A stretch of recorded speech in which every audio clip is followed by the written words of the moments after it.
बहुजन समाज योजना पर भी लोग सवाल खड़े कर रहे हैं, क्या कुछ कहेंगे इस पे? कौन सवाल खड़ा कर रहा है? जिनका जो सवाल खड़ा करे उनके अकाउंट में, उनकी माँ बहनों का खाता को आप देख लीजिए, उनके माँ बहनों के खाता में 1000 रुपया। और चिंता ना करें, सरकार बना रहे और दिसंबर माह के बाद में जो उनके माँ बहनों का खाता में भी हम 2500 रुपया डालेंगे। लेकिन भाजपा के जैसे हम जुमला नहीं करते हैं। अगर आप सुरेश बैठा जी को बम्पर वोटों से जिता के भेजोगे, जो वोट कम पड़ा है उसका बदला पूरा खपाखप करके मत बेटी को भर देने का काम करेंगे। सुरेश कोई धनवान नहीं रहा है, लेकिन मन से कभी गरीब नहीं रहा। कि अगर कोई घुसपैठिया बांग्लादेश से है तो उसको रोकने या उसको रजिस्टर करने की जिम्मेदारी किसकी है? वो फिर अपनी गलतियां खुद तस्लीम कर रहे हैं।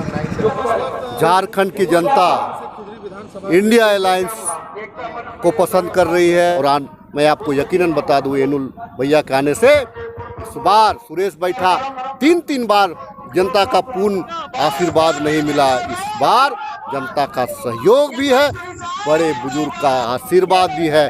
कांके विधानसभा से भी सुरेश बैठा इस बार जीतेंगे। बाकी लोकसभा में जितने भी प्रत्याशी इंडिया अलायंस के लड़ रहे हैं, तमाम लोग फतह करेंगे। हमारे जरूर हम कांग्रेस से बाहर रहे, शरीर मेरा कांग्रेस से बाहर रहा, लेकिन आत्मा कांग्रेस के साथ रहा। देखिए, निश्चित रूप से इंडिया गठबंधन के प्रत्याशी जीतेंगे और यहाँ के इंडिया गठबंधन के मुख्यमंत्री माननीय हेमंत सोरेन ये संघर्ष के साथी रहे हैं। किसी कारणवश चले गए थे तो घर वापसी आज कर रहे हैं। हम इनको बहुत बहुत बधाई देते हैं, शुभकामना देते हैं कि इनके उज्जवल भविष्य और आगे बढ़े और इनके आने से हमारी ताकत 2 गुनी बढ़ गई है। 31 सीटों पर लड़ने का था, जिसमें हमने 1 सीट यूनिलेटरली CPIM के विनोद सिंह जी को छोड़ दिया। बाकी 30 सीटों पर हम लड़ रहे हैं और जो अभी तक हमारा असेसमेंट है, अभी वाला नॉमिनेशन ही हो रहा है, 2-1 सीटें हमारी थोड़ी गड़बड़ा रही, जहाँ पर रिबल्स का मामला है या त्रिकोणात्मक की बात आ रही है। बाकी 28 सीटों पर हम एकदम इस वक्त मतलब हमारी उम्मीद है कि 28 सीटों पर हम बहुत अच्छी तरह से चुनाव लड़ रहे हैं और लोगों का भी ताउन मिल रहा है, सपोर्ट मिल रहा है। अब उसमें से जीत कितने पाएंगे वो आने वाले हफ्ता 10 दिन के बाद बताएंगे। बीजेपी जो है लगातार जो झारखंड में घुसपैठियों का मुद्दा उठा रही, कल जो हेमंत बिस्वा बोल भी रहे थे सभा में कि झारखंड को मिनी बांग्लादेश बनाने के लगे हुए थे। देखो, ये हम लगातार कह चुके हैं कि अगर कोई घुसपैठिया बांग्लादेश से है तो उसको रोकने या उसको रजिस्टर करने की जिम्मेदारी किसकी है? आखिरकार वो एक मुल्क है, 2 मुल्कों के दरमियान जो सेफ्टी होती है वो डिफेंस मिनिस्ट्री के पास होती है। अगर कोई आया तो वो इंटरनल सिक्योरिटी देश की देखता है। तो क्या उन्होंने 10 साल में उनके डिफेंस मिनिस्ट्री ने या उनके होम मिनिस्ट्री ने कोई ऐसा केस रजिस्टर किया है? ये खाली चुनाव में इस तरह से हवाई वो फिर अपनी गलतियां खुद तस्लीम कर रहे हैं। जो भारत सरकार 11 साल अब उनके होने जा रहे हैं, तो जो जिम्मेदारी उनकी है उसी पर सवाल खड़ा कर रहे हैं। कांग्रेस का इतिहास गौरवपूर्ण इतिहास रहा है। झारखंड की जनता इंडिया अलायंस को पसंद कर रही है। झारखंड की जनता इंडिया अलायंस की सरकार आगामी 23 तारीख को बनाना चाहती है। मैं ये कह सकता हूँ कि हमारे बड़े भाई एनुल हक अंसारी साहब नाराज होकर के हमसे कहीं बाहर निकल गए थे, लेकिन घर से आप कितने दिन दूर रह सकते हैं? आपको घर के लोगों की याद तो जरूर आएगी, घर आपको जरूर याद आएगी। आज बड़े भाई घर वापसी कर रहे हैं। अगर इनमें स्वार्थ होता तो सरकार थी, बीच में ये ज्वाइन कर सकते थे, लेकिन क्योंकि आज पार्टी को इंडिया अलायंस को आवश्यकता है इनकी, तो आज हमारे आग्रह पे या और तमाम लोगों के आग्रह पे आज ये पुनः कांग्रेस पार्टी में इनका घर वापसी हो रहा है। और इनका जो मान सम्मान है, इनका जो कद है, उसमें कहीं कोई कॉम्प्रोमाइज़ नहीं होगा। आने वाले दिनों में इनका जो सम्मान है वो सम्मान इसको कांग्रेस पार्टी देने का काम करेगी। 22 तारीख तक इनका जो दायित्व बनता है, इनके साथियों का जो दायित्व बनता है कि रांची लोकसभा में जो प्रत्याशी इंडिया अलायंस के हैं उनके फेवर में, उनके पक्ष में ये प्रचार प्रसार में निकलेंगे। और मैं आपको यकीनन बता दूं, एनुल भैया के आने से इस बार सुरेश बैठा 3 बार जनता का पूर्ण आशीर्वाद नहीं मिला। इस बार जनता का सहयोग भी है, बड़े बुजुर्ग का आशीर्वाद भी है। कांके विधानसभा से भी सुरेश बैठा इस बार जीतेंगे।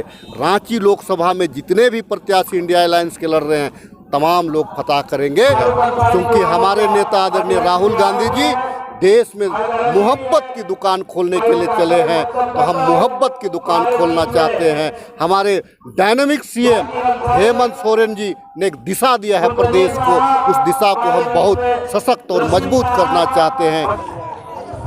ये जनता का प्यार मोहब्बत पिछले 20 सालों से लोग देते रहे हैं और इस बार अति उत्साह के साथ दे रहे हैं। ना किया इसलिए इस बार जनता ने मन बनाया है कि हर हाल शुरू से हम लोग रहे हैं, बचपन से हम लोग राजनीति किए हैं, शुरुआत किए हैं। भाई साहब हम लोग के बारी में काम कर रहे थे, हमें एनुअल जो संजीव सिन्हा जी हम लोग उनके साथ घूरते थे, कर्रा, रनिया, तोरपा, खुटी, तमाम उस समय 20 प्रखंड हुआ करता था बृहद, उसमें खुटी जिला नहीं बना था और सब मिलकर इनके पास आए थे और इन्होंने संघर्ष करके ज्ञान रंजन के समय से साथ दिया है और काम करते रहे। और पहला ये प्रेसिडेंट बना यूथ कांग्रेस के और लगभग 10 साल तक पार्टी का अध्यक्ष बना और 10 साल तक करीब यूथ कांग्रेस का रहा। तो ये संघर्ष के साथ ही रहे हैं। किसी कारणवश चले गए थे तो घर वापसी आज कर रहे हैं। हम इनको बहुत बहुत बधाई देते हैं, शुभकामना देते हैं कि इनके उज्जवल भविष्य और आगे बढ़े और इनके आने से हमारी ताकत 2 गुनी बढ़ गई है। सुरेश बैठा जिंदाबाद। देखिए, मैं पिछले